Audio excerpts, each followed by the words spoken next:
Good morning, San Diego. Welcome to Homefront. I'm your co-host, Eve Nasby, in studio with the other co-host, AJ Brooks. AJ, we've got a great show today. You know, it's a little sad because we're wrapping season 1, but it's super happy because we've had amazing guests. I know, we have had some really great guests, but you've got an offshoot segment, on-site segment with the Reagan Library. Talk about that. Everybody's getting ready to go on summer vacation. Yep. I know you've got some plans, but we looked at trying to highlight and focus on some things. I know that you like going to the beach. And that's a staycation here in San Diego. Yes. And then there's also little vacations you want to take that you can do within a tank of gas. So we decided to highlight the Reagan Library. Yeah. It's got free admission for active duty. They have opportunities for discounts for veterans. And it highlights a period of time in American history that's fascinating. Yep. The executive director there, John Heubusch, is an author, and he's always been an advocate of the military, and we thought it'd be a great thing to show. Oh, I think it's fantastic. And you're right, it's a great place for us to migrate up to take a look at the Reagan Library. And now we get a little sneak peek. Thanks to you. So we're going to wrap season 1 with this show, and we're going to just highlight some things. But I know you've got some summer plans of your own. We do, yeah. We're going to go up to Anaheim. My daughter skates, so we're going to do the world competition in Anaheim, and then head out to Michigan to do another national competition. So that's what we're doing. And you? I might be doing a competitive hot dog eating contest. It's Major League Eating. It's a qualifier for Major League. Is there even such a thing? Well, all of my competitions up to this point have been amateur. So this is my chance to cross over, Eve. It's part of my transition plan. You're so thin. Really? Well, you're going to hot dogs. Really? I love to eat. And how long do you have to eat all these hot dogs? It's a 10-minute competition. All right. And really, this is just my opportunity to compete. So I'm looking forward to having a good time. Do you like onions and salsa on your hot dog, or you just like mustard? I'm a purist. Oh my gosh. Well, good luck to you. I can't wait to hear the results. Well, I know a lot of our viewers have fun and exciting things planned for themselves, and we're going to wrap season 1 and give them a chance to do their own summer vacation before we come back in the fall. Fantastic. All right, well, I'm excited to see more of the Reagan Library, so why don't we get the show started? Let's do it here on Homefront.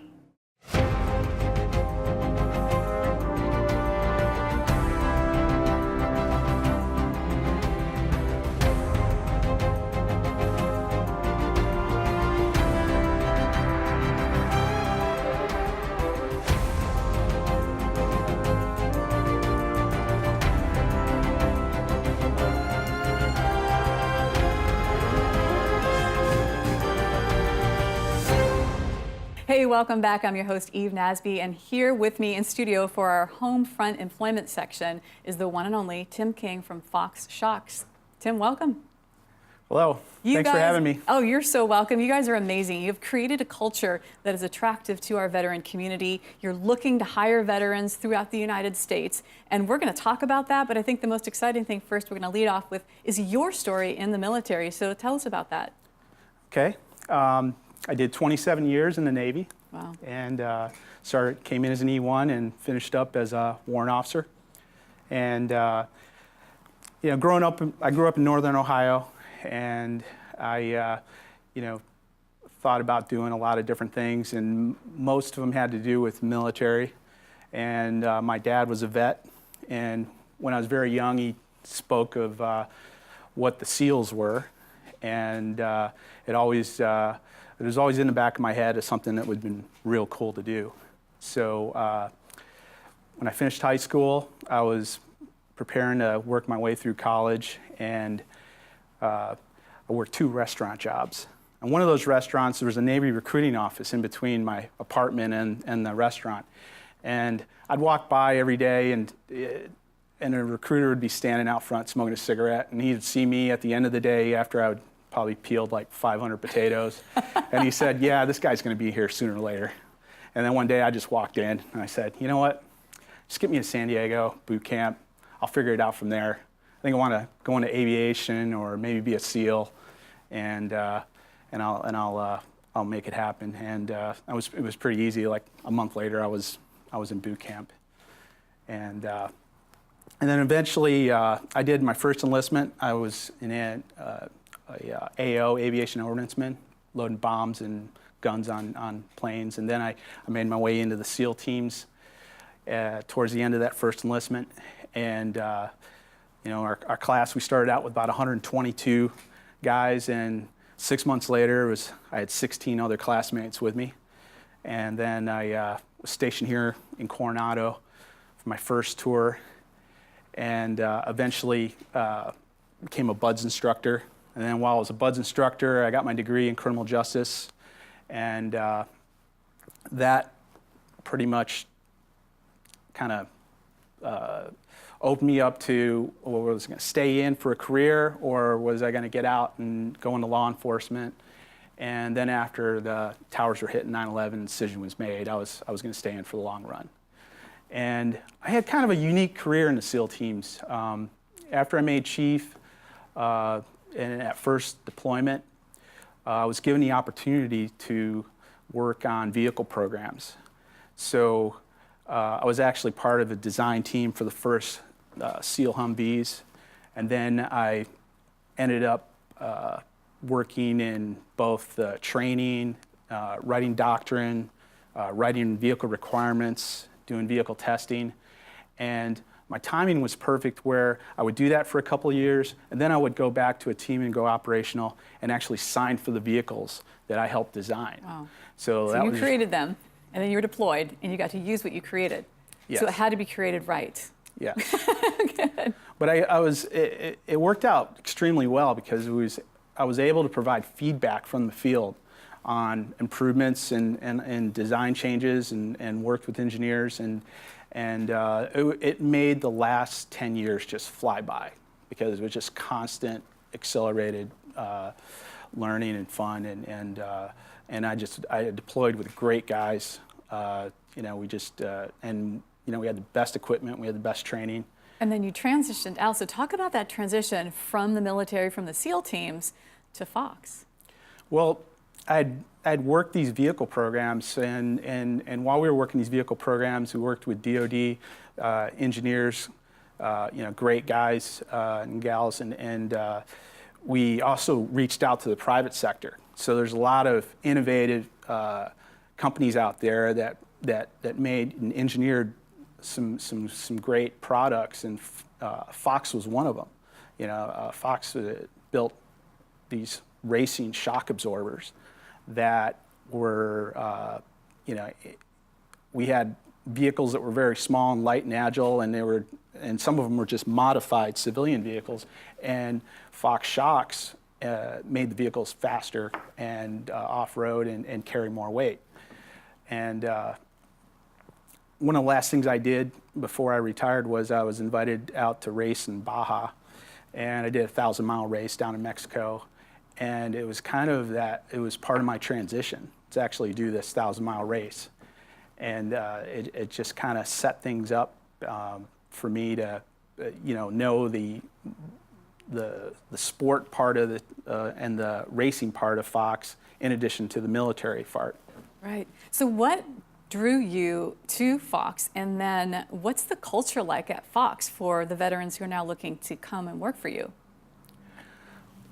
What attracted me to Fox initially was I met one of the general managers who was an accomplished engineer and inventor, and he was a racer.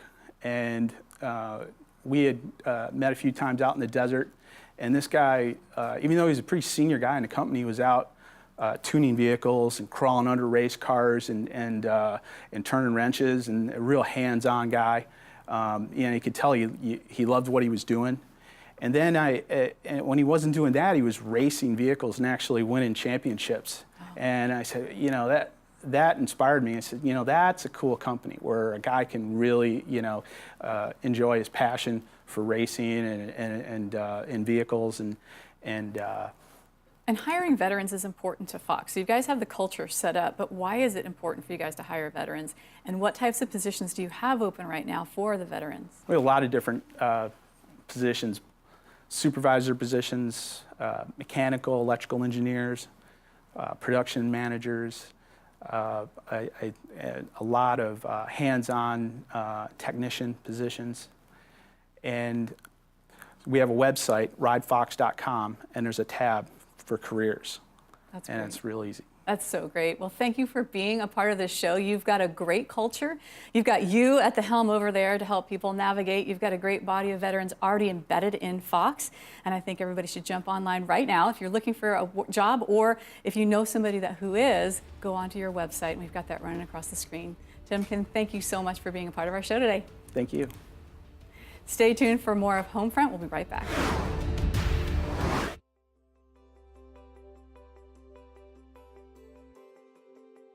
As a real estate professional, there are only so many hours of the day, which means efficiency is more than a buzzword.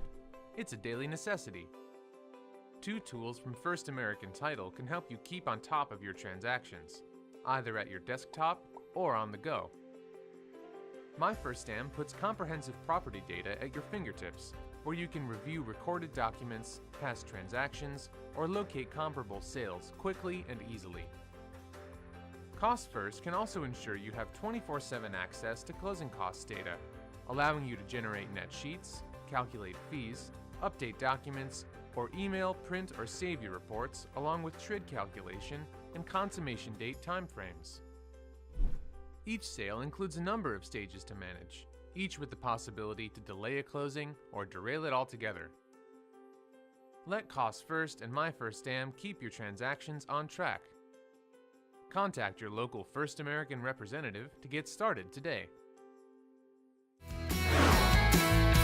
Hey, welcome back. I'm your host, Eve Nasby, and we've got a great new segment. It's Homefront on the Road. We sent AJ Brooks out to interview John Heubusch, who is the executive director of the Ronald Reagan Presidential Foundation. Let's check it out. Thanks for joining us with Homefront on the Road. We've taken our show on the road to the Reagan Presidential Library here in Simi Valley, California. I'm your host, AJ Brooks. We're here in the office of John Heubusch. John, thanks for having us today. Absolutely. It's great to have you here. You've been a fantastic host so far. I've never been to Simi Valley. It is stinking gorgeous up here. It is. It's a secret, I mean, to a lot of Californians, especially if they haven't been to the Reagan Library, and then they round the hill and come up this place, and it's an incredible vistas. You can see from my windows here at the Reagan Library the Pacific Ocean. It's just beautiful. It is beautiful. You have fantastic security here too. I showed up 2 hours early because I wanted to poke around and look around before you hosted us. And I set my backpack down, and I'm a Floridian, so I'm used to Space Mountain and then flat. Yeah. And so I see these mountains, and it's beautiful. And one of your security guards came up and said, "Can I help you?" Because I had left my backpack laying around, and he was incredibly hospitable. He wanted to show me around. And I didn't know that veterans were admitted free to the museum. Yeah, that's right. And it's characteristic, obviously, of President Reagan.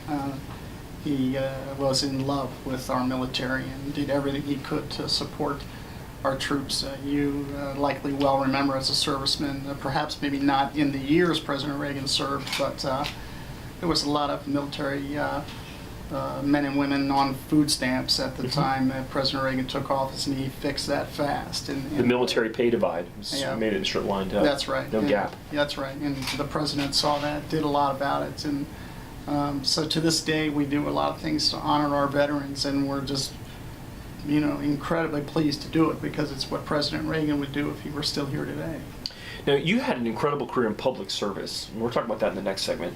But after you did all of those things, you came to work for the library. Tell me why this was a compelling place for you to be the executive director. President Reagan inspired me to follow a life of public service. I mean, most of my life I spent some time in the business community, but most of my career has been in public service, and it's been because of the President Reagan's call to a lot of Americans to live a life of informed patriotism, right, to support their community and to give back in a lot of ways. And so when Mrs. Reagan called and asked me to help with the President's Foundation, it was one of those jobs you just obviously can't resist. It's more than a labor of love for me. It's an honor to come to work every day, just like it's an honor for our people to serve in our military. And I feel the very same way, and I'm just happy to do it.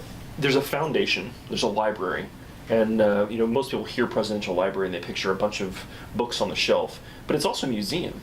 And while I was walking around this morning, I saw a gentleman with a backpack and a bunch of notes from Ireland. He was a filmmaker, and he was here to do research. And I was here for the museum and to meet you and sit down and have a conversation. It's so much more than a library. Yeah, it really is.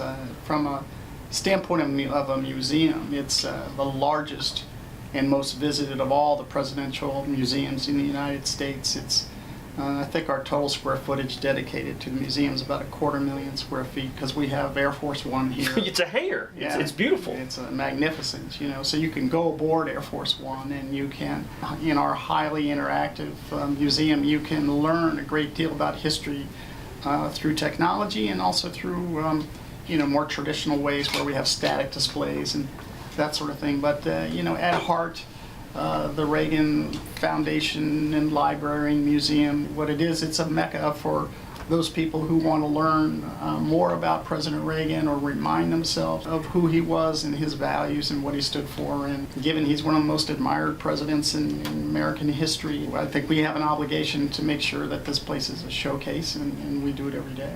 So I came up to visit from America's finest city, San Diego, and we're full of veterans. If someone's watching the show right now and says, I want to learn more, where do they log in to learn more? Go to reaganfoundation.org or reaganlibrary.com. It takes you to the same place. That's a fantastic website. It's just full of incredible amount of content on President Reagan. It certainly gives you all the information you need to know to make a visit here to the Reagan Library, but also search terms for every speech President Reagan gave. You can download incredible photography. You can take a virtual tour of the museum through the website. Many, many things you can do that, we're proud of. Well, John, thanks for having us. We're going to get back in the next segment and talk more about your career in public service, and we're also going to talk more about your work as an author. Thanks again for having us. Sounds good. Thanks. Absolutely. Thanks for joining us with Homefront on the Road, here at the Reagan Presidential Library in Simi Valley, California. Hey, I'm Eve Nasby here with Homefront, and I just wanted to share with you my passion for the veteran community. I love San Diego, I love our military community, and I'm very passionate about supporting it. Our company is actually owned by a Purple Heart veteran, twice awarded the Purple Heart in Vietnam. And our focus at Amerit Consulting is to help you veterans transition successfully into the civilian workforce, and also to help companies find you and hire you. We love what we do at Amerit Consulting, and if you're looking for a job, check us out online at ameritconsulting.com. And if you're a company looking to hire a great veteran, again, our website is ameritconsulting.com. Hey, welcome back to Homefront on the Road. Wasn't that a great segment with AJ up at the Reagan Library? Well, guess what? We've got part 2 coming at you. Let's check it out.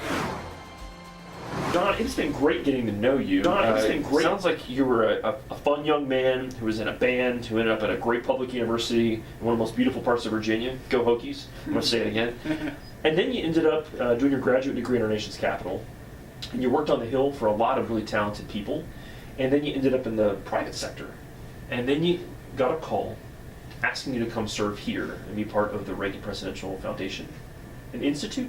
Is that right? That's right. The institute is added recently, is that right? That's absolutely right. Yeah. Because the mission is broader than just a research facility or a museum.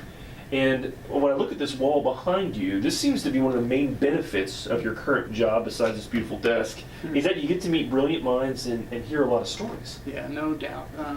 These are just some of the people that I've been fortunate to meet in my career here at the Reagan Library, and each of them in this particular case may have had a book that they were having published at the time, but they also spoke here at the library and left many, many thousands of people with some great ideas and some great speeches and things to think about for their own careers.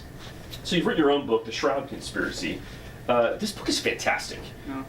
Dan Brown better watch out, because this has got faith, it's got science, it's got intrigue, it's got romance, and you go all over the world. It's Mumbai, it's Oxford, it's the Eastern Shore, right? You work your way into Maryland, and these are all places that you were intimately familiar with. Yeah, that's right. Yeah, fortunately, my career has taken me in a lot of places around the world, and so in some respects, the book I stole from my experience in various cities, and I think it's helped enliven the book.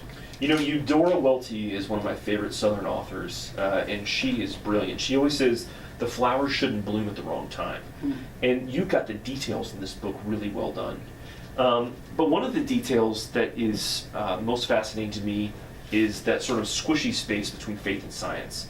I tabbed this section, and I hope you don't mind if I read it, because I think this is as far into the book as you can get without ruining the second half. And I'm going to warn people at home, don't start the second half if you have an early showtime, because you can't put this last half down. No, that's good. It goes from a book into a screenplay. I can hear the soundtrack. My heart was pounding. This section right here is the heart of the book to me. I see, Dominica said, but are you willing to agree that science may never be able to grasp the divine? So now you want me to believe in miracles, he asked. She says, what I want you to consider is that the image you are studying in the shroud is of divine origin, that it was made by someone, not solely human, and that it was produced by a life force that neither you nor science are equipped to comprehend. And where have we seen this life force before? Can you prove it, he asked. I can, she said. I know it when I'm playing the violin and lose myself in time and space. It's God's grace playing through me.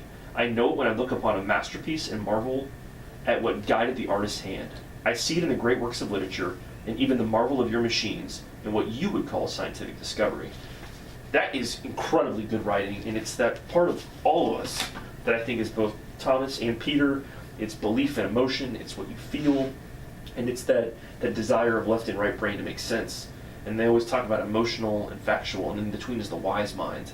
And this book, to me, really tickles the wise mind, that part of us that's the intersection of those. Yeah, I hope that it does. The passage you read from, and in this particular case, the character Dominica, she's really talking about these inspirational, divine moments that are very difficult for, I think, mankind to understand, and they come from a place that is almost unseen. I believe she's trying to explain that as best she can to a real doubting Thomas type of disbeliever, and I think she does she makes a valiant effort at it, but at the end of the day, in this particular book, it comes down to the character she's speaking to, the requirement that he, in his case, experience a miracle himself to truly believe. It's a competition of ideas. If there's a romantic tension, there's a different philosophy of ideas, and that thread is woven through the entire book. Yeah, and I really thought it critical to introduce the aspect of miraculous moments that are incredibly rare in the human experience, but I think that do actually occur in the lives of everyday people, and that's important to believe. And I just hope, while this might be a work of fiction, that it gets people to accept and to wrap their arms around the concept that faith and science, while they might seem to be in very different places, they can embrace one another and operate in harmony with each other. You're a family man, you got beautiful children. I saw them lead the Pledge of Allegiance when you hosted the book signing here at the library. Yeah. And I know that you've recently dealt with cancer. And I think that desire of hope and science, faith and facts, is really a conflict. And I found myself in this book bouncing back and forth between liking her more and liking him more, because I know my right and left brain are arguing sometimes, and I know when you have something like that, that's a big part of your life. Do you feel like that influenced this in any way? Yeah, I do. You know, like when I was writing this book, for example, I didn't know, I probably at the time didn't have this particular disease, but in writing the sequel to this book, I also didn't know I had a disease, but at the time I'm sure I really did. The wise mind knew the body, and that's right, and it almost transpired in the form of the writing. It came out of me, and it did so in a particular character who, in the sequel, unfortunately gets cancer. So it's a radically and wildly strange coincidence that while I was writing about a terrible disease, I was getting a terrible disease. But it's also writing what you know, and so many people, it doesn't have to be cancer, it can be divorce or a setback in employment, those things that make you feel like you're up against something you can't get over. And one of the things about this book to me was this persistence of belief and this persistence of curiosity. The book is Shroud Conspiracy, and it is fantastic, John. It's a gift. Thank you for giving it to us. You may have stolen at least one good night of sleep from me because I couldn't put it down, but I want to thank you for writing it. John, thanks again for having us. Absolutely. Thanks for coming. Thanks for joining us with Homefront on the Road. We've taken our show on the road here at the Reagan Presidential Library in Simi Valley, California on Homefront Media.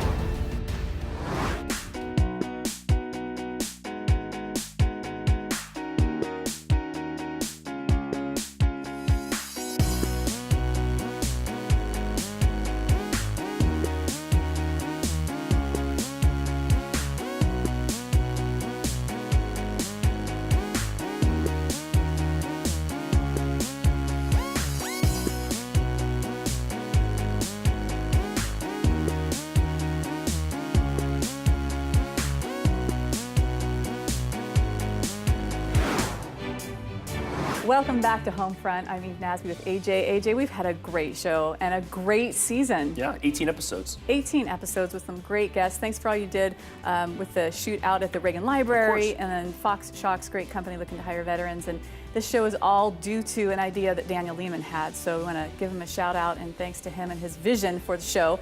Backed by Synergy One Lending, we've got Tim and Tori and Tyler, who are the owners of Synergy One. Great guys. And we've also We've had fantastic sponsors the whole way through, and there's a lot of people behind the camera that have done a ton of work. I really want to thank Amanda Chalker. She's done the lion's share of the lifting. Beautiful. She does all of her scheduling for us. Can't live without her. Love her. And then we've got Larissa. Larissa has kept us on time and on target the whole season. She's behind the camera going, Eve, stop talking. And you know what? All the folks that are behind the scenes at Night Now Media Studios, awesome, off the charts job. We could start naming a bunch of names, but we'd forget somebody. I know. There are so many people. We've had fantastic sponsors, but the real heroes of this show and the people that we really need to thank are our viewers and the community that does awesome stuff. We have people here in America's finest city that want to make it America's kindest city and America's best city. I've really been moved over this season by how many people are out there giving of their time, giving of their resources to make this a better place to live and work. Exactly, and we also want to thank our military for keeping us safe, for giving us the right to do this in a free and safe country. So, AJ, thank you for your service. Well, thank all of our thank you for everything members. you do to support everyone in this community. Well, you're awesome. I think we're going to wrap this season. Well, for all of us here at Channel 4, you stay classy, San Diego.